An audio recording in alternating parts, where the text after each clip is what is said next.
Seja bem-vindo a mais um vídeo do Monte Sião. Aqui, a voz de Deus fala mais alto.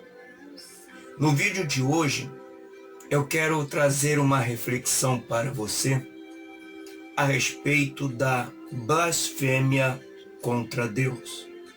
Mas antes de eu expor este tema aqui neste vídeo, eu quero te convidar a você se inscrever no meu canal, compartilhar esse vídeo até mesmo com pessoas que podem às vezes ser ajudadas com o que estará sendo apresentado aqui. E também marcar a sinetinha aí no seu canal aí no meu canal no YouTube, para que você seja notificado das postagens dos próximos vídeos que eu colocarei aqui no canal Monte Sião. Combinado? Meu nome é Márcio Correia, eu sou um teólogo e um professor da Bíblia Sagrada. Sejam bem-vindos ao Monte Sião.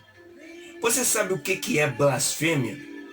Você na sua infância, na sua juventude, quando você estudava, quando você frequentava a escola, você provavelmente já deve ter enfrentado amiguinhos que encarnavam em você, que zombavam de você, que sempre falavam palavras que te deixavam para baixo, o que hoje é conhecido como bullying.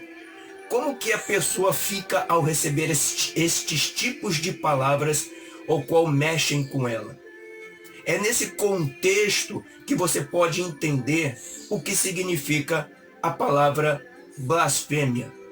Quando a gente fala algo de forma menosprezativo para uma pessoa, quando nós fazemos acusações falsas, ou quando nós fazemos às vezes algumas brincadeiras que extrapolam um pouquinho o limite, a ponto de deixar uma pessoa fragilizada emocionalmente com a carga das palavras ou das brincadeiras que você faz perante aquela pessoa, você está cometendo um ato de blasfêmia em não respeitar a integridade daquela pessoa.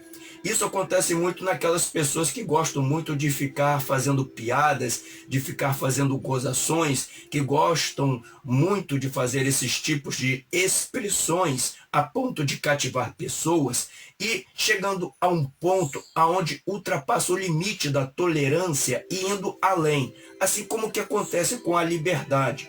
Quando você extrapola alguns limites que a liberdade é imposta e você vai além, você já entra no campo da libertinagem, onde mais ninguém te controla.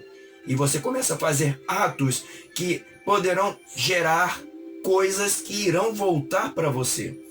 A blasfêmia é justamente isso, é um excesso de brincadeiras que fogem ao limite, a ponto de denigrir a imagem de uma pessoa.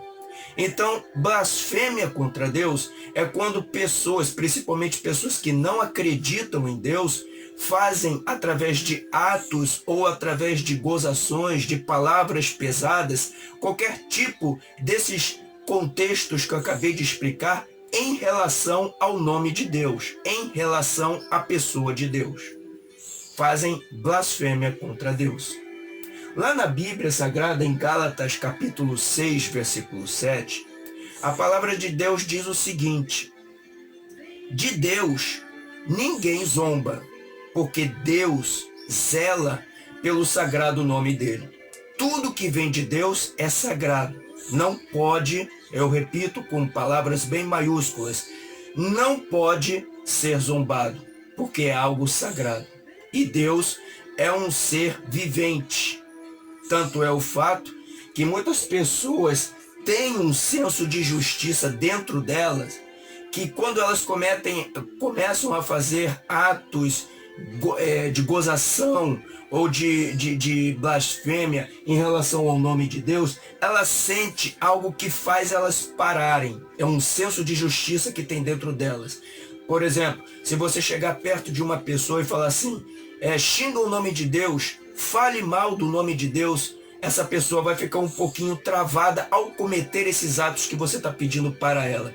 É um senso de justiça que existe dentro dela, o que testifica, às vezes até mesmo para pessoas que não acreditam, o que testifica a existência de um ser sobrenatural além da naturalidade dela. É o que faz ela frear. E as pessoas que não têm esse senso de justiça, que fazem esse limite da tolerância da brincadeira, é que fazem a blasfêmia contra Deus. Só que Deus é um ser vivente.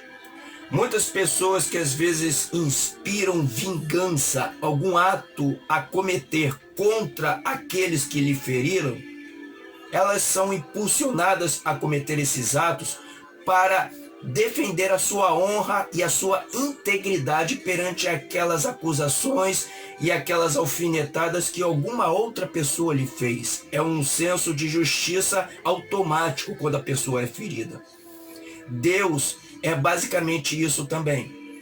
Deus, ele reage a qualquer blasfêmia que alguém pode cometer com ele. Por isso que a Bíblia fala, de Deus ninguém zomba. E continuando nesse mesmo versículo, lá em Gálatas capítulo 6, versículo 7, o versículo ainda vai falar, o homem colhe aquilo que planta. Vocês devem ter se lembrado, lá no início do ano de 2020, antes da pandemia de coronavírus se alastrar pelo mundo todo e ter feito todo esse pandemônio que ficou conhecido, se vocês lembrarem lá no mês de fevereiro de 2020, uma cena que foi apresentada e que foi fotografada e que foi distribuída em todas as redes sociais, marcou algo, o que comprova o que eu trago nesse tema aqui de hoje para você.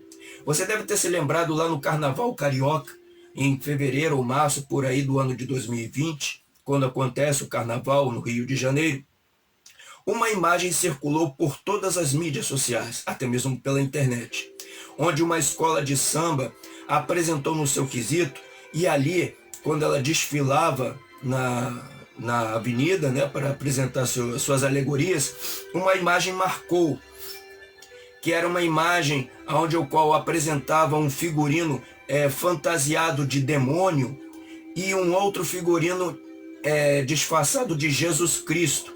E essa imagem aparecia o demônio puxando Jesus Cristo. Eu vou deixar a imagem aí para você ver. Observe que essa imagem, ela tocou firmemente a questão que eu quero trazer para você. Veja bem.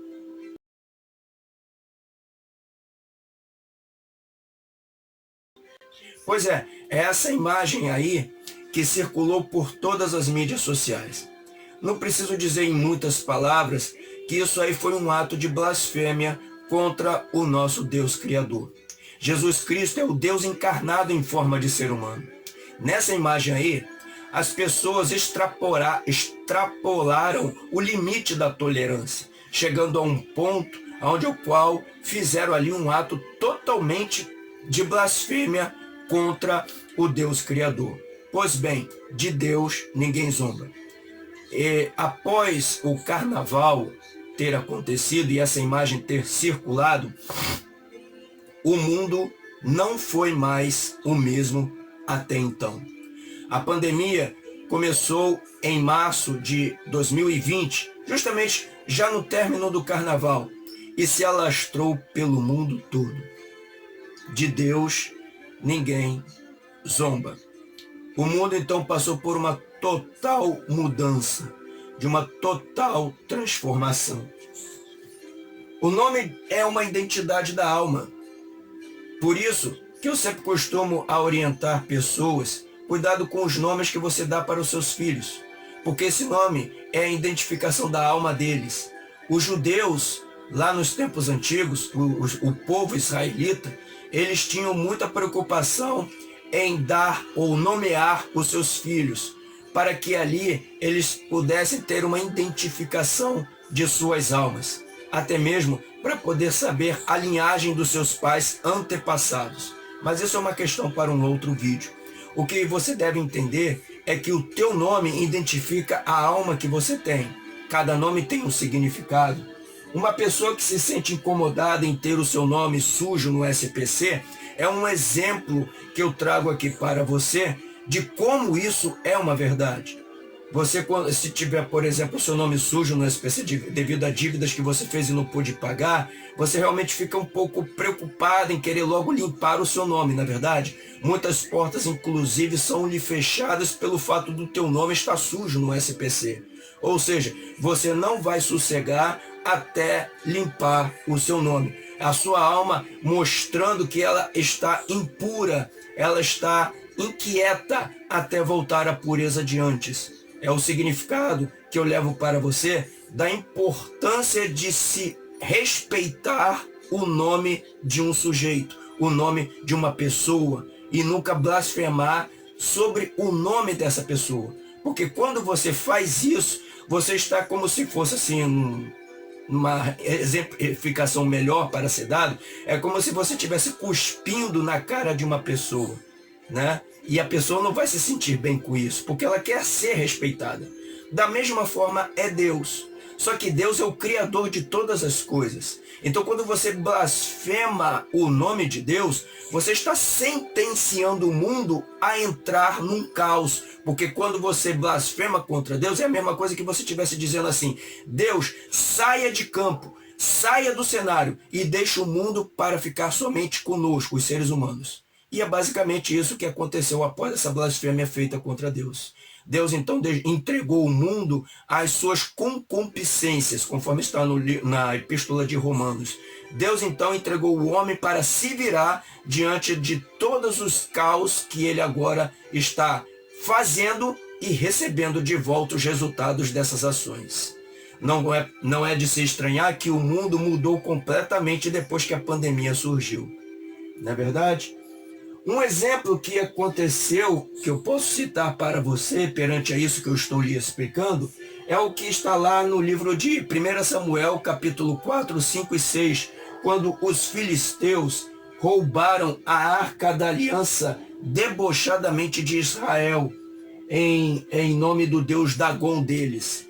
Depois que os filisteus, os arqui-inimigos do povo israelita, o povo de Deus, roubou a arca da aliança, né? Naquele tempo, quando o povo de Israel tinha um rei, e esse rei se chamava Davi, quando os seus inimigos, debochadamente, para desafiar esse Deus que eles não acreditavam, o Deus de Israel: esse Deus de vocês é muito fraco, o nosso Deus Dagom é muito mais forte. Quer ver? Eu vou roubar a arca que representava Deus para Israel, eu vou roubar a arca de vocês vão ficar totalmente desorientados. E foi o que aconteceu. Os filisteus foram lá, derrotaram o exército do povo de Deus e roubaram-lhes a arca da aliança.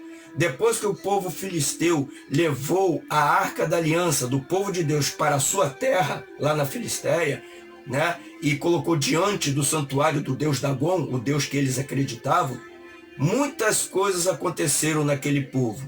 Várias tormentas, várias coisas relacionadas à sua saúde, inclusive uma proliferação de ratos, começou a acontecer ali. Até mesmo a estátua do deus Dagom foi quebrada ao meio. Era tanta desgraça que o povo filisteu resolveu devolver a arca do povo de Deus.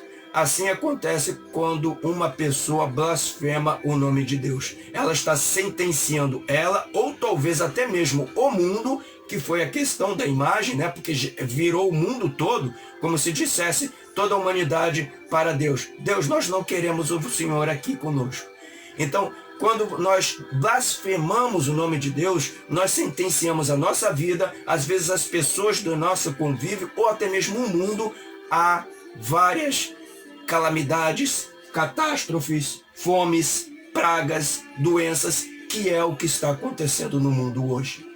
Após a pandemia, um cenário desfavorável na economia mundial está se desenhando. Muitos países estão enfrentando fome que antes nunca imaginavam ter. Muitas empresas faliram.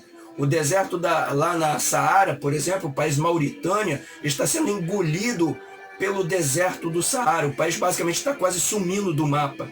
No Sudão, na África, por exemplo, guerrilheiros que estão tomando conta do poder no lugar do poder vigente.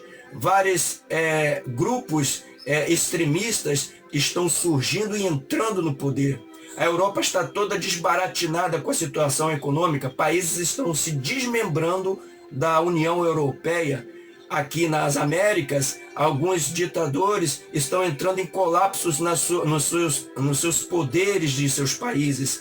Aqui no Brasil, por exemplo, existe agora uma partição, onde tem um grupo que chama-se esquerdista de um lado e um outro grupo que se chama direitista do outro, estão sempre se degladiando. A política, o poder aqui do país está em conflito nessa questão desse jogo de poder entre os esquerdistas e os direitistas. Os Estados Unidos, que antes era uma grande potência econômica mundial, hoje está definhando perante esse título que eles tinham anteriormente. A China está dominando o mundo, o cenário mundial, e até ameaçando o mundo em querer tomar a ilha de Taiwan, provavelmente podendo ser um indício de uma terceira guerra mundial.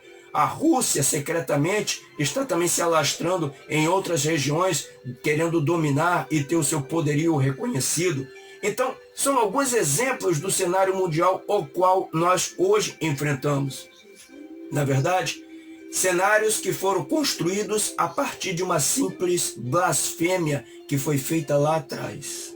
Por isso que eu volto a dizer, de Deus ninguém zomba. Uma vez que o ser humano rejeita Deus, então esse mesmo ser humano vai ser entregue agora às mazelas pelas quais ele mesmo vai sofrer no mundo. Porque Deus é como se fosse um guarda-chuva que você abre e te protege da chuva para você não ficar molhado. A partir do momento que você rejeita Deus, esse guarda-chuva é fechado e a chuva cai em cima de você e você fica molhado como todas as outras pessoas ao seu redor que também não estão com a proteção do guarda-chuva. Esse é o cenário mundial das pessoas que ainda insistem em querer viver fora da presença do Criador. Este é o cenário. Por isso, essa reflexão que eu trago aqui hoje para você, no Monte Sião, sirva de reflexão. Aquilo que sempre provavelmente você já deve ter ouvido em algum lugar por aí. Procure a Deus, procure Jesus enquanto há tempo. Porque daqui a alguns anos para frente, o cenário não é muito promissor para as pessoas que insistem em querer viver fora da presença de Deus. Monte Sião, aqui a voz de Deus fala mais alto.